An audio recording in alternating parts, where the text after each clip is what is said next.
I always try and get my clients to see how much can they make an hour in something else that they do. So if then so when it comes to a VA, I'd say, okay, well, what are all the little tasks that you do that are taking up all of your time? A lot of them are just checking emails or responding to people or social media or whatever that might be. And I say all them tasks are like what I'd call £10 tasks. They're not going to physically bring you anything. They're just all the quick tasks that you have to do that actually take up most of your time. So forward them on to a VA or a PA or whatever it is that you want to do. Hi, everyone. In this episode, I had a chance to talk to Katie Godfrey. She is an entrepreneur with multiple successful companies, including a beauty salon, training academy, product range, and coaching business. Trained by some of the best coaches around the world, such as Tony Robbins and Dean Graziosi. On top of that, she is a trained NLP practitioner and life coach. Since being in business the past 14 years, Katie has learned so much about running businesses successfully and has a huge passion to pass that on to others. She knows how to build a team, creating freedom within your company, starting a business correctly, building a personal brand, scaling and selling a business, starting a product range, marketing and advertising, social media building, and so much more. Katie specializes in the beauty industry after winning over 15 awards and being a columnist for many industry magazines. She has also been published over 100 times, including OK Magazine, Fab Daily, and national newspapers. Plus, has two books, one being a number one bestseller. I'm so excited for you to learn more about Katie and what she has to offer. So, here it goes. Welcome, Katie, to the Master Delegator podcast. I'm so excited that you are here with me today. I know that you have been coached by, you know, Tony Robbins and a lot of, other big coaches out there. And, I don't want to feel intimidated because I have never been coached by Tony Robbins, but I've been watching his videos on YouTube and I learned a lot from him. And so that's why I'm so super excited for you to be on this podcast because I know that you're going to be able to provide a lot of value to our listeners. What is wrong with my tongue? To our listeners, please excuse me if I say anything that is not incorrect pronunciation. That's just who I am. I'm That's the no problem. podcast host of Master Delegator podcast, and I make mistakes, but we're human beings, so that's okay. Well, again, thank you so much for being here, Katie. Thank you for having me. It's an absolute pleasure. All right, cool. Well, you've been in business for more than 10 years and I've only been in business for like less than 4 years and I have experienced a lot of things already. So I'm kind of curious to know, your story and what has been the most rewarding thing for you to own, your own business. I've been in business now for, oh my gosh, like 14 years. So a long, long time. And It's you look so all I young, know. actually. You look so young. And did you start when you're like when you were like a teenager or something? Yeah, I opened my first salon when I was 19. Okay. So I was young. So yeah, I've been in business for many, many years. Business, like is up and down. It doesn't matter how long you've been in it, whether you've been in business for 5 minutes, 10 years, 20 years. It is an absolute roller coaster. But I absolutely love it. I live and breathe it. Instead of watching TV, I'll be working. Like, this just what I do. I love it. There's been obviously a lot of hardships on the way. There's been lots of amazing things on the way. And to be honest, when I started when I was 19, I just learned along the way. Like, I didn't go to business school or study business. I've done it all along the way. So yeah, it's definitely been a roller coaster and a lot of learning, a lot of studying along the way, making huge mistakes. But that's made me into the businesswoman that I am today. And I've gone from working just me to now having teams, to now having 3 different businesses that all run smoothly basically on their own, alongside being a mummy to my 2 little ones. So yeah, life is good. That is so awesome. And so, what do you think is that one most rewarding thing that you've ever had, running a business? The most rewarding thing for me is the freedom. So when it comes to money, obviously I love the money, but you can't have the freedom without the money, because I need to be able to invest in my team to be able to have the freedom. So I just absolutely love being able to work alongside my children, be business mum in the day, and then at night just be mum, and that's what I live for.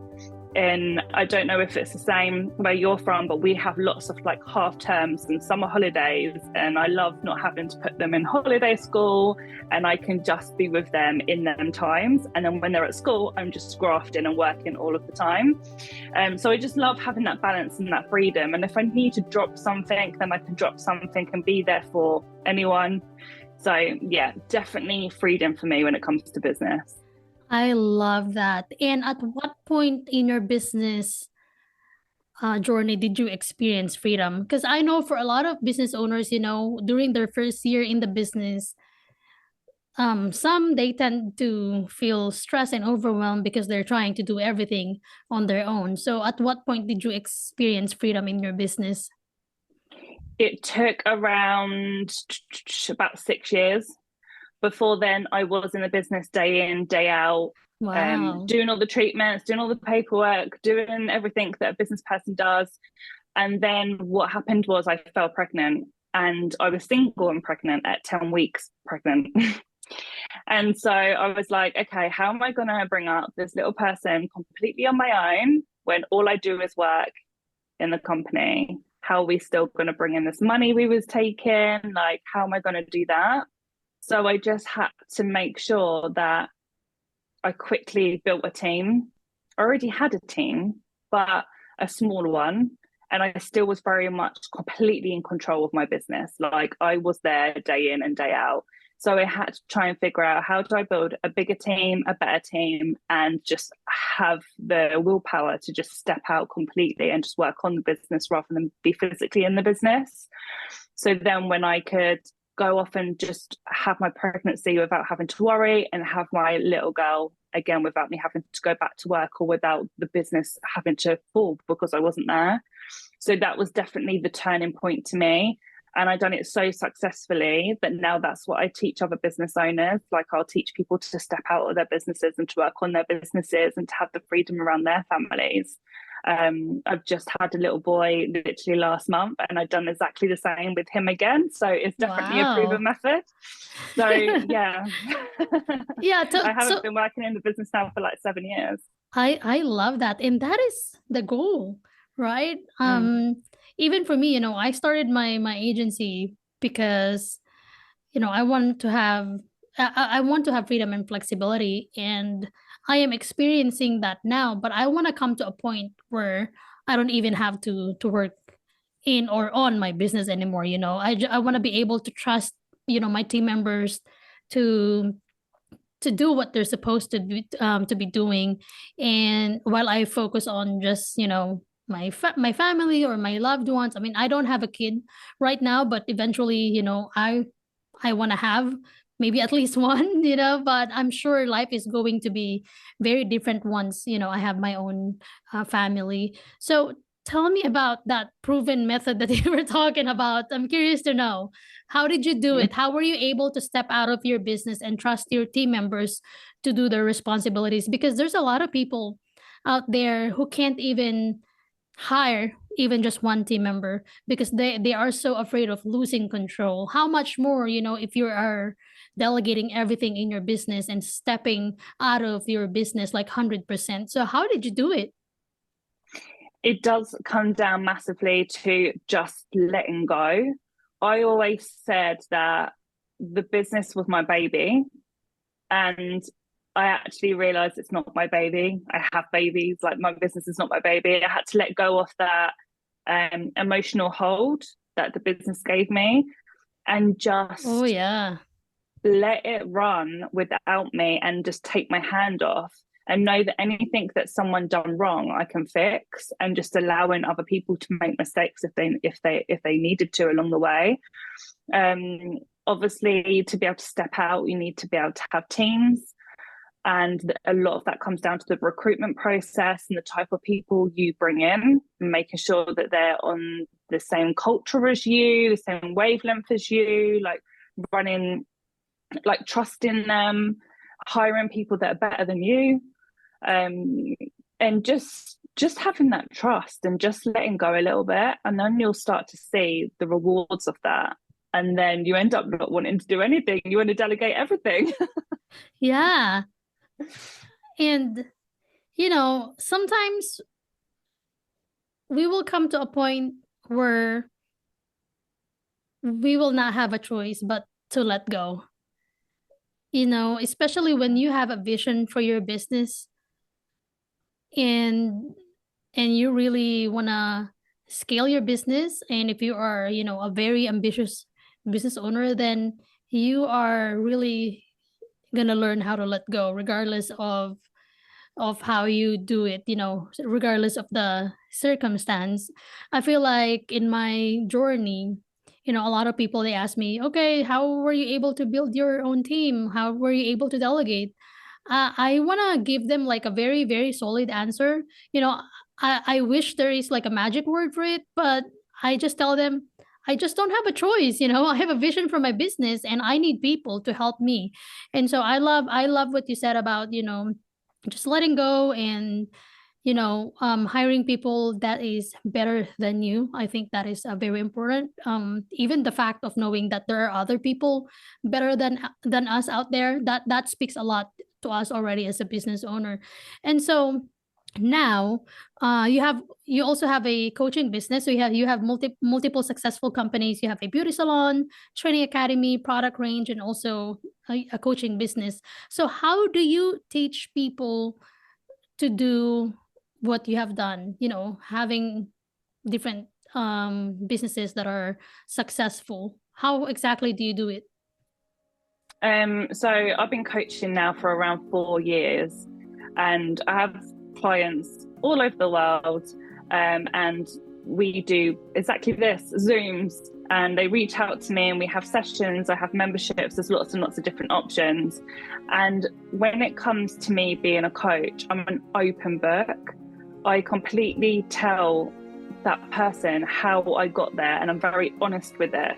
And if they take on everything on board that I teach them, and they're willing to put the work in, because it's not easy. Like, people might listen and be like, oh, okay, we just hire a team and then we can hand everything over and it's all very easy.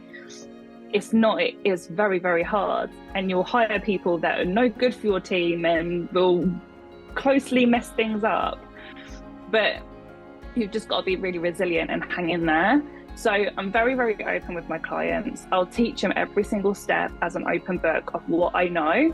And then it's up to them to then take that information and run with it. But they have to be dedicated with it. And all of my clients that do that are hugely successful. You can see their stories on my Instagram. Mm-hmm. So yeah, as a coach, you have to be really open and just teach your client exactly what you know. And that's what I do. That is awesome. And I think just being open and honest to them, like, because I feel like, coaches, most of the things that they're going to share to their clients are the things that they have experienced personally, right? It's really hard to like be a coach and you don't really have experience in what you're coaching on. So I guess that just makes sense for you, being an open book. And I like that. Just early today, I was talking to somebody. He's a coach and he was telling me about what he can do for me, blah, blah, blah. And I was like, at the end of the call, I was like, you know what? Although I know that you're good in, in business and strategies and all that kind of stuff, relationship is also very important to me. And I feel like that is something that I was looking for when he was telling me what he can provide to my business. Sometimes I'm a very straightforward person, like, okay, let's talk business, 100%. But when I'm entrusting my business to somebody like a coach, like I really want to get to know that person. I want to know if you're married, how many kids you have, what were you doing before. Like, I want to know your background, because then only then I'd be able to trust you. And so I'm glad that you're like open book. You're like an open book to your clients, because I think that is really important. Yeah, there's many coaches out there now, and you have to do your homework, and you have to make sure that you are hiring a coach that you can really resonate with. Only go with someone that is like done what you want to do. There's no point going to a coach that go, okay, I want to do this, this, and this in my business, but actually they're really successful in their own right, but they've never done what you're trying to do. Yeah. They might have the knowledge, but they haven't physically done it. And I always believe, go to a coach that's been and done what you want to do. And you have to have that personal feeling with your coach as well, because with my clients, what happens in their personal life affects their business life. So a lot of them will come to me with their personal stuff as well as their business stuff, and they have to trust me to be able to do that. Right. So everything kind of rolls into one. So you have to really trust your coach and really look up to them, and make sure they've got a proven record of what it is that you want to do. Mm-hmm. I love that. And so having multiple successful companies, what is your role for each of those companies that you have? So for example, for your beauty salon, like, what is your role now? My role now, I would say, is mainly training and standards, making sure they're kept high. So I don't actually have anything to do with the day-to-day running. I don't have anything to do with the teams anymore. But if someone new comes into the salon or a new treatment we're launching, I would be the person to make sure that, okay, let's sign this treatment off. That therapist is at that right standard now. Or if someone's struggling in a treatment and I feel that the standards are going to dip, I'll do some one-on-one with them. So I just make sure now that everything is to a high standard still. And then my managers are able to contact me if they have any queries that obviously they can't deal with. Then I'm the go-to person, but otherwise the team always will go to the managers. So that's how I am in the salon. In the training, I don't train anymore. I might be stepping back in the new year, purely because I want to, and I kind of miss that side of it. But I have trainers, they do the training. Everything is online if it's not in physical. So I've done that. So again, it's systemized. We have the product range. So it's down to me to do the testing of that, again, making sure the standards are there and we love the product. And then obviously when it comes to coaching, I will coach. So everything is very streamlined and systemized, and the teams know exactly what their roles are. So I didn't have to do everything. That is awesome. Are you sick and tired of being overwhelmed and afraid you'll never scale your business? Meet Smart VAs.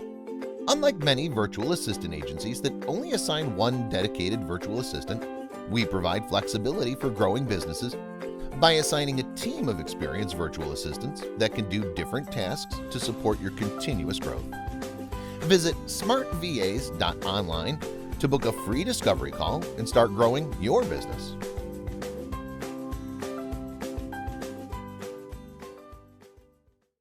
It's important that when we hire a team member, we need to make sure that this person is really the right fit for our business. Otherwise, it will not be successful. And so how do you make sure that, that the person that you're going to add to your team is the right fit for your business? It takes a long time to kind of get that natural feeling when you're interviewing and recruiting of, do you go with someone that is, for example, in the salon, do we go with someone that is qualified in every treatment that we need to do, so we don't have to do any training and the treatment is amazing, but maybe their personality isn't all that or doesn't fit with the rest of the team? That straight away would cause problems, because they're not going to merge with how the culture is within the salon. But they might be amazing at treatment. So you have to kind of weigh that situation up. And when you are recruiting, normally we're in the UK, we have like a probationary period where they have like 6 months, which we can make sure they like the job and make sure we like them, etc. And then we can either let them go or we make their job permanent within that period of time. Normally within this period of time, you will know if that person is right for your business or not. So it's very, very important just to make sure that you're having regular one-to-ones with them, making sure they're happy, making sure that you're liaising with them if there's any changes that you want them to make, and just being really open and just making sure that training is there for them. And if you see any signs like that the person's not right, then do something about it quicker, like sooner than later. I always say hire fast, hire quickly, hire slow, fire quickly. Yeah. So make sure that process is slow when you're doing the recruitment, but if you see something that you don't like, you need to make sure you get rid of them. Yeah. And have you ever fired someone personally, and how did that make you feel? Oh my God, I've done that millions of times. Don't get me wrong, it never, ever, ever is easy. It doesn't get easier. It is the worst. I will still have sleepless nights if I have to let someone go, because it's just not my nature to be unkind. But business is business. And if someone isn't right with the business, or if they're not performing how they should, then unfortunately they have to go. It's the worst part of my job. I know, me too. I wish I can delegate that to somebody else. I mean, I can, but there's just some things that we have to do, like it's us business owners, have to do it on our own. And it's not really fun when you have to fire somebody else, because that you are that person is going to look for another job, and you're not really sure if that person is going to be able to find another job. But I always say to myself, you know what, Christy, you're not their savior. They can do something about their job. And I don't know, like, to be honest, I wish I can go to, maybe not I wish, I hope I can get to a point where I'm not really bothered by that anymore. But I also don't want to stop caring, but I think it's just being in the middle. But I know how, I know how you feel whenever you need to fire somebody. Yeah, I've had people work with me for years that I should have let go a long, long time ago. Because of that fear of, letting them go, they're not going to have a job, then how are they going to manage their family? And so you stick with them for that. But then what happens is your business isn't profitable, or, things aren't 100% right, and you just should have let that person go. So that's happened a couple of times, and the last time that happened, I just vowed to myself that if someone needs to go, I just need to let them go, and I've made sure I've done it quicker all the time since. But I don't think anyone with a heart finds that side of the job easy, but it gets easier when you just think of business only and not them personally, because they will go out and get another job and they'll be absolutely fine. That's true. And I've also realized lately that, because there was one instance where we needed to let go of somebody from within my team, but we didn't let go of that person early in the business because we were trying to be nice, and we couldn't let go of that person because we're afraid of what that person might say to us, or might say to other people about us. And so we kind of prolonged that team members stay in my business. And oh my gosh, that person made a lot of chaos and mess. So I was like, oh, wrong, I should have let go of this person sooner. And so that was my turning point when it comes to firing somebody. If you see a problem and you have given feedback to that person already, and the person is not changing, then you have to let go quickly before chaos happens, because something is really going to happen. If a person is not the right fit to your business, then something messy is going to happen if you let that person stay. One bad egg can change the whole team. So Mm. that's one thing that you don't want to do. Yeah, and that's true. And so, when you coach other business owners, like what is that one most common problem that business owners have when they come to you? The one most common problem is, I would say, fear of if they're making the money themselves already, they think that then paying someone else's wage, they then won't make the money because they reckon they're giving it to them. Does that make sense? Yeah.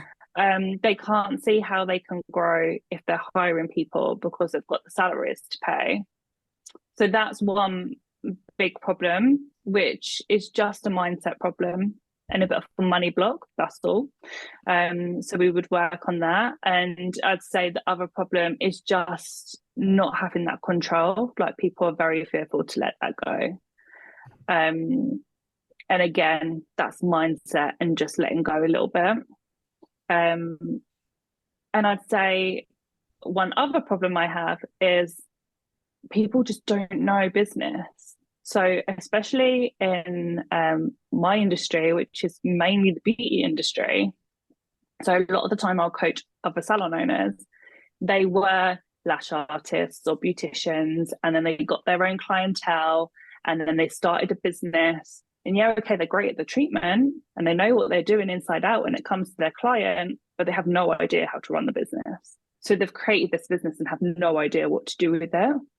So that's Wow. definitely where I step in. I think that's I mean, if I was a coach, I feel like that is very important, for a business owner to know, how to grow a business and what to do with it. Wow. So let's just say somebody comes to you and they're like, okay, I'm ready to hire a virtual assistant, but I don't have a budget. I'm only charging my clients this amount, and if I'm gonna pay a virtual assistant this amount, how am I going to have a profit margin? So what do you tell them if they have like a question like that? I always try and get my clients to see how much can they make an hour in something else that they do. So if then so when it comes to a VA, I'd say, okay, well, what are all the little tasks that you do that are taking up all of your time? A lot of them are just checking emails or responding to people or social media or whatever that might be. And I say all them tasks are like what I'd call £10 tasks. They're not going to physically bring you anything. They're just all the quick tasks that you have to do that actually take up most of your time. So forward them on to a VA or a PA or whatever it is that you want to do, or a staff member that's not as booked up or whatever.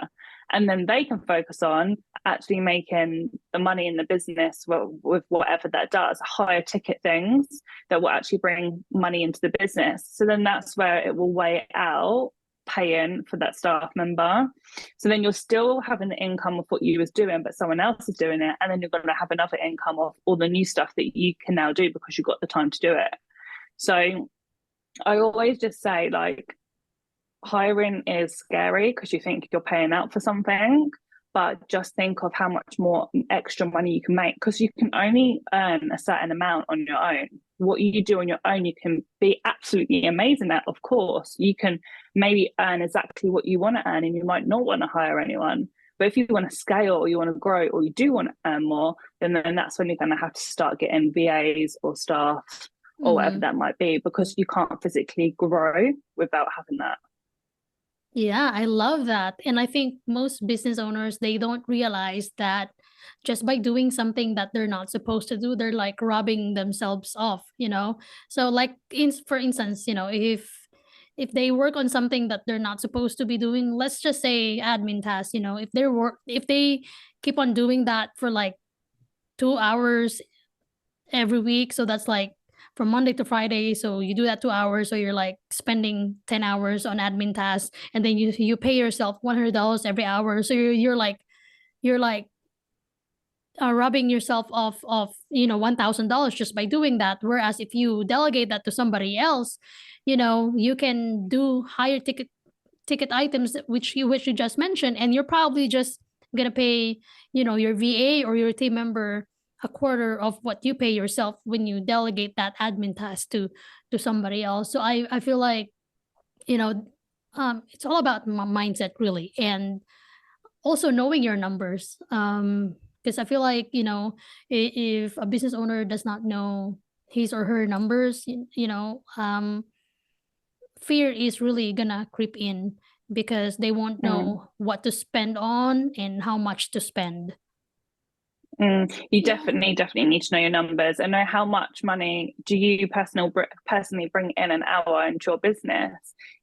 How much is 1 hour worth to you? And I think until you figured that out, you then know the value of how much it is to have someone else. Because if I know I can bring in £400 or £500 an hour, why am I then going to just sit and do my emails for an hour? I can give that to someone else, and then I can do coaching for an hour. So you really got to figure out that. And that comes to your personal life as well. Like cleaning, for example, I'll have a cleaner. Why am I going to clean my house for an hour if I can, make money in that hour and then just give £20 to my cleaner for the hour? So it just... Exactly. Yeah. That's how I live my life anyway. Me too. Oh my gosh. I rarely go to the grocery store anymore. If I go to the grocery store and spend 2 hours of my time going there and choosing what I want, looking for stuff I want, like that 2 hours, I can spend it on higher ticket items. And when I do my grocery online, I only have to pay for like $7 for somebody to do my groceries. I don't know how they pay those people here in the States, but as far as I know, I only have to pay between $7 to $8 for delivery fee, and I'm sure the store is giving or paying those shoppers higher than $7. Like, who will work for $7 right an hour?